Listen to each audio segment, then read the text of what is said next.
É que agora é que são elas. Bom, nesse segundo bloco agora, vamos conversar um pouquinho sobre a decisão da Copa do Brasil.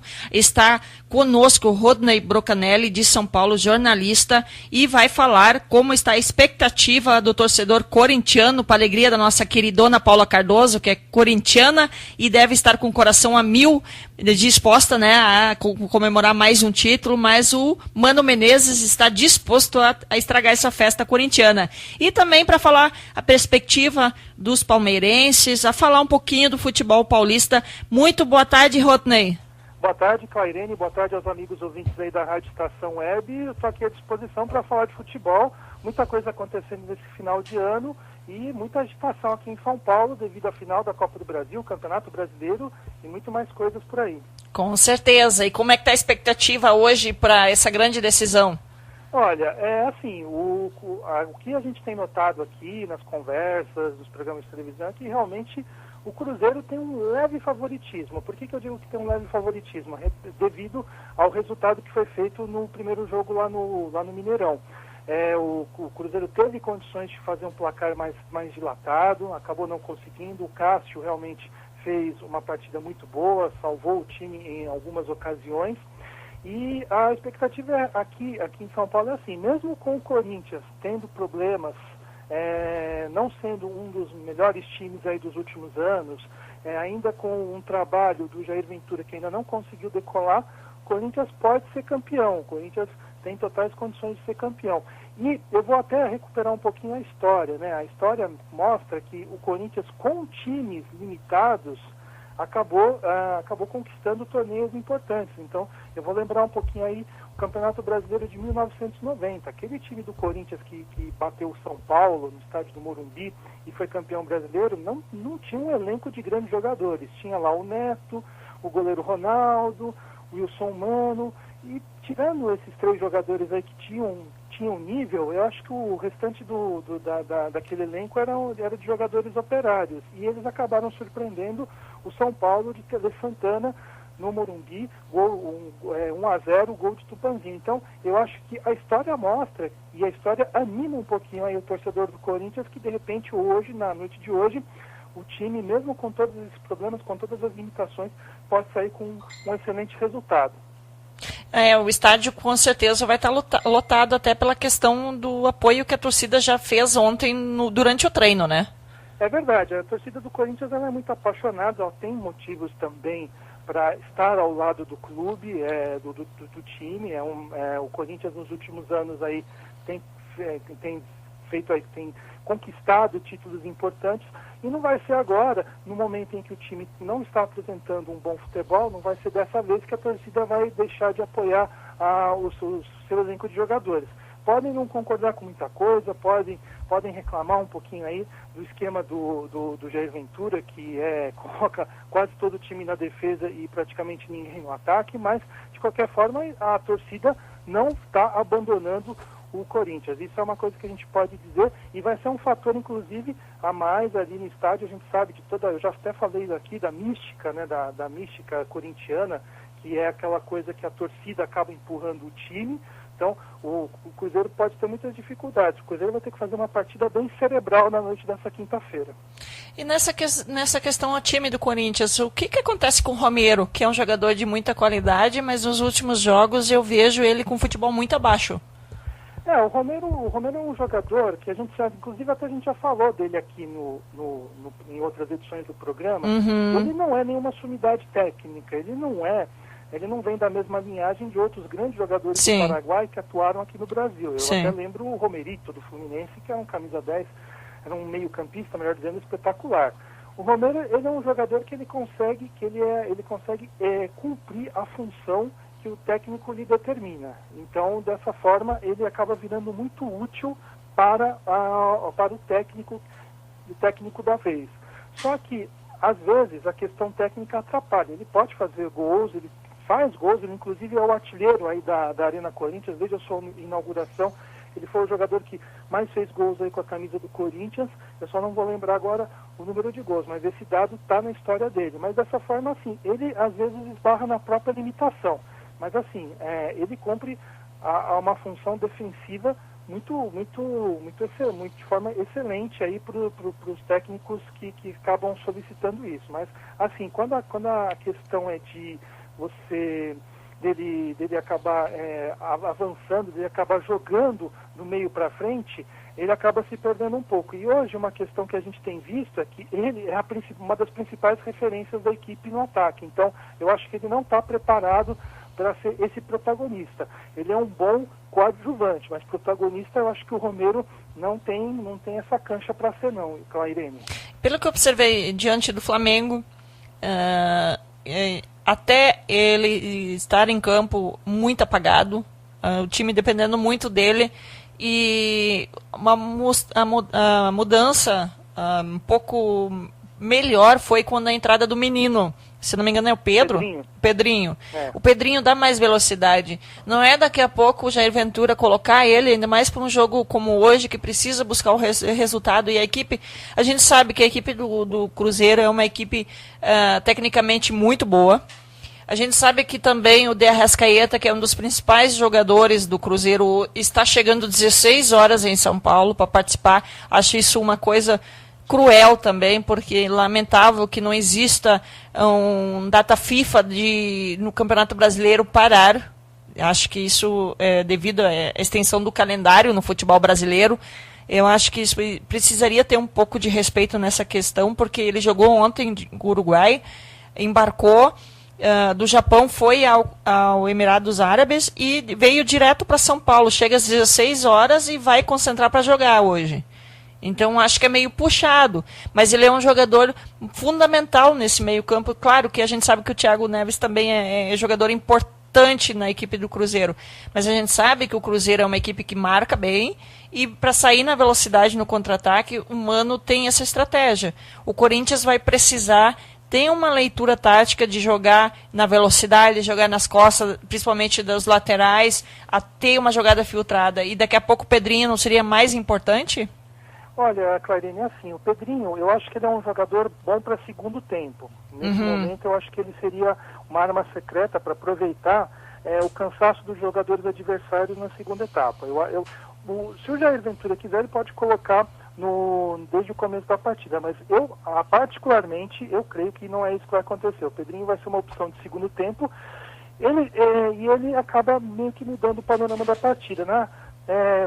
Só para efeitos de comparação, ele é muito que o Juninho Paulista foi para o São Paulo aqui nos anos 90, durante uma fase aí, no começo dos anos 90. O Juninho Paulista, ele era um jogador em formação, um jovem jogador, e ele entrava muito no decorrer das partidas e acabava mudando o jogo para o São Paulo. O Pedrinho, eu acho que ele se enquadra nesse tipo de perfil, um jogador que tem uma boa velocidade, se posiciona, um arremate muito preciso, ele já fez gols ali para o Corinthians de longa e média distância, então eu acho que ele é uma boa opção para o segundo tempo. E com relação ao De Arrascaeta e toda essa questão do calendário, infelizmente, né, Clarinha, a gente aqui, nós, você, outros cronistas esportivos, infelizmente nós pregamos no deserto, porque a gente ouve essa coisa de parar os campeonatos na data FIFA há muitos anos, mas infelizmente os dirigentes não se sensibilizam, a emissora que detém os direitos de televisão não se sensibiliza, que eu acho que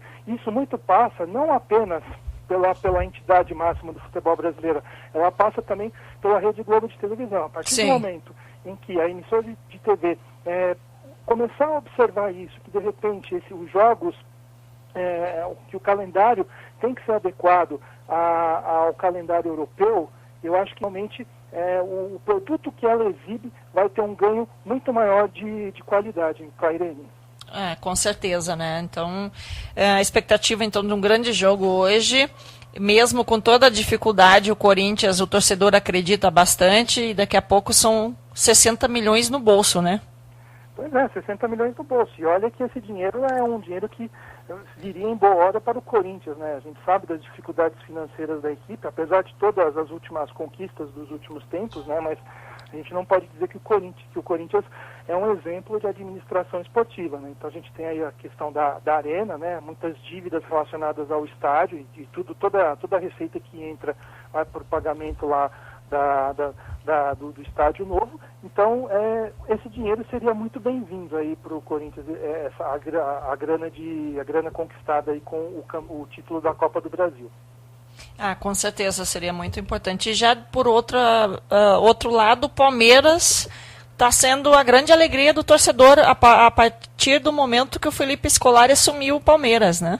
Pois é, Clairene, olha que assim, quando o Roger saiu, né, todo mundo falava, todo mundo especulava quem seria o próximo técnico, e depois quando começaram a surgir os rumores de que viria o Filipão, eu meio que torci o nariz, né? Eu achava que o Filipão não era o técnico ideal para esse Palmeiras, eu achava até que ele estava meio ultrapassado, que ele tinha passado um tempo muito, muito grande fora, num lugar que não está no centro do futebol. A China ainda é um mercado muito incipiente, é um futebol incipiente. Só para você ter uma ideia, eles estão repetindo o mesmo modelo do Japão, né? O Japão, que lá no comecinho dos anos 90 contratou uma série de grandes nomes aqui do Brasil e do mundo, do planeta. Então o Japão tinha Careca, Lineker, outros grandes jogadores, a China hoje está repetindo essa mesma fórmula, né? Até para eles absorverem a técnica, absorverem os ensinamentos dos técnicos e de repente acabarem evoluindo. Mas eu imaginava que o Filipão não era o nome mais adequado para substituir o Roger, mas uma coisa que me chamou a atenção foi a comissão técnica que ele trouxe. O Murtosa não veio devido a problemas pessoais aí que o Flávio Murtosa está passando, mas veio o Paulo Turra, que é um profissional que já, inclusive, atuou no Caxias, se eu não me engano, você até pode me ajudar, ele foi campeão gaúcho em 2001, né? Foi com o Tite. E ele e o Tite, né? Uhum. O Tite, né? Uhum.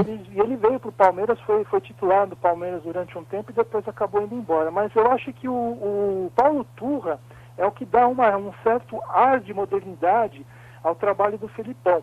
E o Filipão é aquela coisa, eu acho que realmente esse tempo que ele passou fora também fez muito bem para ele próprio Filipão. Ele pode ter passado um tempo aí num centro que a pressão é menor, então eu acho que ele meio que desanuviou a cabeça de uma pressão que veio aí depois da Copa do Mundo de 2014 e ele está fazendo um excelente trabalho. Tem o elenco na mão, está sabendo rodar o elenco. Eu não sei, de repente, quantos títulos, eu não sou adivinho aqui, né? Eu estaria fazendo uma adivinhação para dizer, se eu dissesse que o Palmeiras vai ganhar o título A ou o título B da Libertadores ou da Copa do Brasil. Na Libertadores, o Palmeiras vai pegar uma pedreira que é o Boca Juniors, né? E aí não vai pegar só o Boca Juniors, vai pegar um time aí que você sabe tão bem como eu, que tem uma certa simpatia aí da Conmebol, né? Então, os times argentinos têm essa simpatia muito mais do que os times brasileiros. Mas eu acho que o torcedor palmeirense deve ficar muito feliz aí, porque uma temporada que parecia que ia dar com os burros na água, né? Porque o trabalho do Roger, apesar de ter feito boas partidas, mas eram partidas muito esparsas, né? O futebol do Palmeiras não era um futebol assim de regularidade. Hoje não, com o Filipão, o futebol do Palmeiras é regular e tem conquistado os resultados. Então eu acho que o torcedor do Palmeiras, mais do que títulos, tem que ficar satisfeito com o desempenho dentro de campo. Se bem que a torcida do Palmeiras é passionalíssima, né? Eu acho que ela é uma das mais passionais aí do futebol brasileiro, ela não vai ficar contente com isso. Ela vai querer títulos, mas eu ficaria feliz por causa disso, porque de repente uma temporada que praticamente não parecia que não ia dar em nada, hoje pode render aí bons frutos aí para o Palmeiras.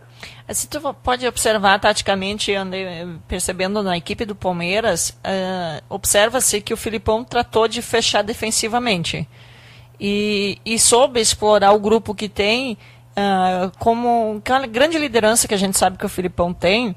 Porque eu acho o Roger Machado um grande treinador taticamente, mas falta pulso. Falta ele conseguir conquistar os jogadores, a eles respeitar ele, que isso o Filipão tem. E tem de sobra, né? Pela experiência e pela história que ele tem. E ele soube explorar cada jogador taticamente. Se tu observar, a equipe do Palmeiras se fecha muito bem e explora bastante a velocidade com o Dudu. É verdade, o Dudu está fazendo uma excelente campanha. Isso que você falou não é uma característica só do Filipão de fechar, de manter um time fechado na defesa e com velocidade no contra-ataque. Se você notar, é uma tendência na grande maioria dos times do futebol brasileiro. Então, por exemplo, o Cruzeiro, que vai jogar hoje a final da Copa do Brasil, é um time que é muito bom na defesa. O Corinthians, a filosofia do Jair Ventura realmente é um time fechado na defesa. O São Paulo, que depois até a gente pode falar um pouco melhor, também é o mesmo tipo de filosofia. Então o Filipão, nesse ponto, ele não é original, ele está fazendo aqui, ele está seguindo a cartilha do que os técnicos brasileiros já fazem por aqui. Mas a grande diferença é que o Palmeiras hoje está mostrando que tem um elenco à altura, que tem opções de elenco. Então você citou o Dudu está jogando muito bem. Então eu acho que eu acho que essa melhora do Dudu passa também um pouquinho pelo lado paizão do Filipão, aquela coisa de chegar e falar, vamos lá, você consegue, eu já te conheço, aquela coisa, você é o meu filho. Então toda aquela questão de você pegar o jogador e embalar no colo, claro, no bom sentido, isso ajuda bastante. Então é essa questão que eu queria deixar claro. O Filipão está seguindo a cartilha, que aliás até foi ele que bem ou mal acabou implantando aqui no futebol brasileiro com aquele timaço do Grêmio em 1995, Arce, Rivarola, que era uma defesa praticamente inexpugnável e aí acabou conquistando títulos importantíssimos aí no meio dos anos 90. Isso é muito importante. E essa questão do futebol não é só brasileiro, né? A gente observa que a França foi campeã, sim, na Copa do Mundo, tirando a Bélgica e, na meu ver, a Bélgica, que foi muito taticamente correta, e a Croácia também. O restante das equipes exploraram muito defensivamente e sair na velocidade, e acho que Mbappé foi um dos principais jogadores da Copa por causa disso. A França utilizou muito bem isso. Então, eu creio... Só um parênteses, o Mbappé, ele não é só velocidade, ele é remate também. Os gols que ele fez ali na final contra a Croácia, ele chutou de média e longa distância. Então, eu não acho que o Mbappé é só correria. Ele também tem finalização e ele chuta, e ele tem uma precisão no chute muito, muito impecável. Com certeza, isso é muito importante. É uma tendência do futebol mundial. Volta e meia, né? Então, eu acho que volta e meia o futebol vive de fases, né? Então, nós temos um futebol um pouco mais aberto, depois nós temos um futebol com a defesa mais fechada, isso tudo é fase do futebol. Até que, de repente, daqui a 1 ou 2, 3 anos, né, apareça algum técnico aí com uma proposta diferente, inovadora, e pode ter certeza que vai todo mundo na cola. E acho que o que está fazendo um pouco diferente nessa questão é o Renato Portaluppi com a equipe do Grêmio, né, nesse quesito de ter mais o toque de bola e prevalecer mais a posse de bola. Acho que é um pouco nessa questão, sai um pouco do parâmetro do futebol brasileiro nesse quesito. E o Grêmio tem sofrido muito por essa questão também de lesões na sequência, e principalmente agora da Libertadores da América e do Campeonato Brasileiro. É justamente isso, Clarene, só me desculpa te interromper, que eu quero destacar. Eu queria ver o Renato Gaúcho, um exercício de imaginação, eu queria ver o Renato Gaúcho no Palmeiras. Eu acho que o Renato no Palmeiras conseguiria resultados tão espetaculares quanto o Grêmio, porque no Palmeiras ele teria variedade de jogadores, é isso que ele não tem no Grêmio. O elenco do Grêmio é um bom elenco, mas eu acho que ainda assim tem muitas carências. Ele aposta muito em nomes meio não tão jovens como o Palmeiras apostou. O Dudu era, na época que veio, era um nome aí mais ou menos novo aí no mercado, apesar dele já ter tido passagens até pelo próprio Grêmio, mas a aposta do Grêmio eu acho que ela é diferente. A aposta do Grêmio é em jogadores já um pouco mais veteranos, ou se não veteranos, com mais rodagem, para montar um elenco. Então, eu acho que justamente é nisso que o Grêmio realmente, nessa temporada, tá perdendo um pouco. E é por isso também que o Grêmio não tem essa possibilidade de disputar em pé de igualdade as duas competições como o Palmeiras está fazendo nesse ano. O elenco do Palmeiras é muito maior na questão a grupo também, né? Tem uma equipe para o Campeonato Brasileiro e outra totalmente para a Libertadores da América. E isso favorece a equipe do Palmeiras nesse sentido. O Grêmio está tendo um grande problema, está com 6 jogadores lesionados, jogadores importantes como Everton, como Marcelo Groi, como Cortez, como Ramiro, como o Luan. São jogadores fundamentais que podem... Hoje se fala que podem jogar na próxima terça-feira contra o River, mas é grande dúvida. E aí esse é o grande problema, porque a espinha dorsal do Grêmio se mexe muito. Então tu tem... ali ainda o Renato peca bastante, na minha percepção, de querer inventar. porque ele poderia fazer um pouco mais simples nesse quesito, como ele tentou fazer o mais simples contra o Palmeiras com o Marcelo Oliveira, mas o Marcelo Oliveira ele não tem mais condições de ser um lateral. É justamente isso. O Marcelo Oliveira não é um reserva à altura. Se qualquer outro jogador talvez tivesse dado conta do recado, a gente viu na partida que o Dudu praticamente deitou em cima do Marcelo Oliveira, que inclusive passou pelo Palmeiras, fez parte do elenco que teve na Série B de 2013. Mas assim, eu não condeno o Renato Gaúcho por inventar. Eu acho que a gente precisa ter técnicos inventores, Clairene, porque para tentar sair um pouco da mesmice, né? Então eu acho que a gente tem que, justamente aquilo que eu falei, né? O futebol segue um padrão, então a gente precisa de ter algumas pessoas que saiam um pouquinho fora do padrão, claro que não tão desvairadamente como o Fernando Diniz, mas por isso que eu gosto do trabalho do Renato Gaúcho, que ele tenta fazer as experiências dele, mas dentro de uma certa coerência. Ele faz as experiências dele, mas sem que ele vire o professor Pardal, né, que é um termo pejorativo usado aí para técnicos que, entre aspas, inventam demais. Com certeza. Eu, por exemplo, na semana passada, pelo estilo do Palmeiras, eu teria jogado num 3-5-2, até pela questão de segurar o Marcelo Oliveira para um zagueiro, para um terceiro zagueiro, que acho que como zagueiro ele não compromete tanto, teria usado o Paulo Miranda na zaga mais centralizado e teria deixado o Julinho Capixaba para preocupar na parte do Dudu até na questão da velocidade.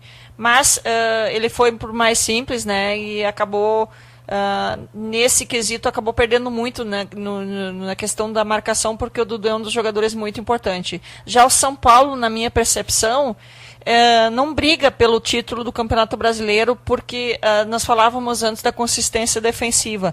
E pelo que eu observei contra o Internacional, o São Paulo, o grande problema é a defensiva do São Paulo, na minha percepção.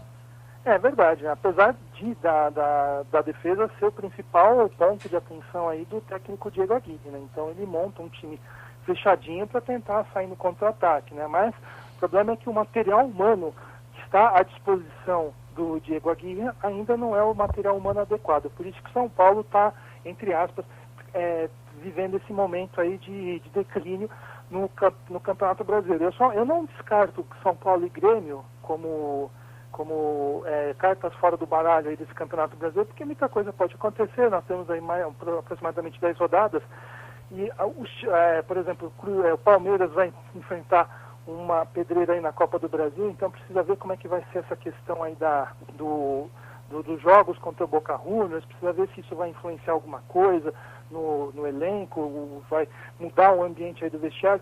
Por isso que eu ainda não tiro o Grêmio e São Paulo como não candidatos ao título. Mas o problema do São Paulo é esse, o material humano não é bom, e o elenco também é outro elenco também que tem muitos problemas, muitas carências, né? Então, é um elenco que não é grande, embora o São Paulo tenha contratado muito, mas é um elenco que realmente não supre as necessidades do Diego Aguirre em determinados momentos das partidas. E o Santos? Para a gente estar se aproximando já perto do final, eu gostaria que tu falasse um pouco do Santos, que é o adversário do Internacional na próxima segunda-feira. O Santos vem crescendo muito no Campeonato Brasileiro desde que Cuca assumiu, né? É mais ou menos esperado que isso fosse acontecer, né? Infelizmente não casou o trabalho do Jair Ventura com o Santos, e também não pode esquecer que o Santos é uma equipe que vive um período turbulento aí nos bastidores. O presidente acabou sendo ameaçado com impeachment, mas aí os associados do Santos não permitiram que isso acontecesse. Então isso acaba muito influenciando no vestiário. Assim, eu vejo o Santos como um time para o ano que vem. Para esse ano, o Cuca está arrumando a casinha, o Gabriel Barbosa está jogando muita bola, mas é uma pena que ele não vai ficar para a temporada do ano que vem. O presidente já sinalizou aí com essa possibilidade, porque ele, né, realmente o Gabriel Barbosa é um caso clássico de jogador que se recuperou aí ao longo dessa temporada. Teve altos e baixos, mais baixos do que altos, e o Cuca está fazendo um bom trabalho, claro, semelhante a outros que ele já fez, mas eu acho que o Santos é um time que a gente tem que observar para 2019, é um time que passa a ser favorito para as competições que vai disputar a partir de 2019. Agora o Cuca está arrumando a casa, o Santos também está se arrumando internamente, politicamente, e vamos ver, eu acho que é um time que merece ser observado aí para o ano que vem. Defensivamente é uma equipe que eu vejo melhor que o São Paulo na defensiva, né? É verdade, o material também, aquela questão do material humano é melhor, o Sim. Cuca também organiza suas equipes a partir da defesa, meio campo também, aquela questão das perseguições individuais, né, que infelizmente acabaram não dando certo na segunda passagem do Cuca pelo Palmeiras, realmente é uma coisa que deu certo no Santos, os jogadores compraram a ideia. O problema do Cuca no Palmeiras na segunda passagem é que ele chegou num ambiente já muito diferente, né? Em 6 meses o Palmeiras mudou bastante, haviam jogadores em que realmente ele não confiava e vice-versa, acabavam não confiando no trabalho dele. Eu posso até citar o Felipe Melo, e isso acabou gerando muitas turbulências no vestiário. Mas no Santos não, o Santos, os jogadores compraram a ideia, a questão da marcação do meio-campo é excepcional, e o Santos realmente é assim. Eu acho que o Cuca acabou chegando um pouco tarde, né? Se ele tivesse chegado um pouquinho mais cedo, talvez eu acho que a equipe lá da Baixada Santista poderia ser candidata aí a ter uma melhor condição no Campeonato Brasileiro, Clairene. Então tá, quero te agradecer muito. Vai estar no jogo hoje? Não, hoje não. Hoje eu vou acompanhar como espectador aqui. Como espectador, na expectativa na torcida pelo Corinthians ou não? Olha, eu espero que nós tenhamos aí um belo espetáculo de futebol. Me enrolou direito. Conseguiu me enrolar. Não é nem questão de enrolar, mas assim, eu queria ver um jogo bacana de se ver, um jogo que a gente, se pudesse ser uns 4-3, não sei pra quem aí, mas se pudesse ser o placar de 4-3 já terá valido a pena. Eu gosto, assim, mais do que torcer para um time de futebol, eu tenho um time de futebol, eu gosto do espetáculo, é uma coisa que me agrada bastante. A mesma coisa como quando você vai a um show de música, você quer ver os hits da banda, quando você vai ao cinema, você quer ver ação, ou então você quer pensar um pouquinho. Eu gosto da questão do espetáculo, por isso é que me atrai numa partida de futebol. Com certeza, eu brinquei contigo, tá? Não, mas tudo bem, né? Que vença o melhor. Que vença o melhor, né? A gente que está no meio do futebol, nós gostamos do espetáculo. E quando o futebol é mostrado com um belo espetáculo, então melhor é impossível, né? É verdade. E aí é aquela coisa, mesmo você se entretém, né? É a mesma coisa que você assistir um bom filme, ler um bom livro, enfim, assistir a um grande show de música, enfim, futebol, as pessoas esquecem um pouco disso, né? Futebol também é entretenimento, não é só competição, né? Por isso que talvez hoje o futebol passa por esse momento aí de ser muito defensivo, né? As pessoas esquecem que futebol é também entretenimento. Com certeza. Quero te agradecer. Tenha uma ótima tarde, um bom jogo hoje para os corintianos, né? Aí em São Paulo. Mas quero te agradecer pela participação sempre muito importante para nós aqui. Eu que agradeço. Estou sempre à disposição aqui para falar das coisas do futebol. É uma coisa que me agrada bastante e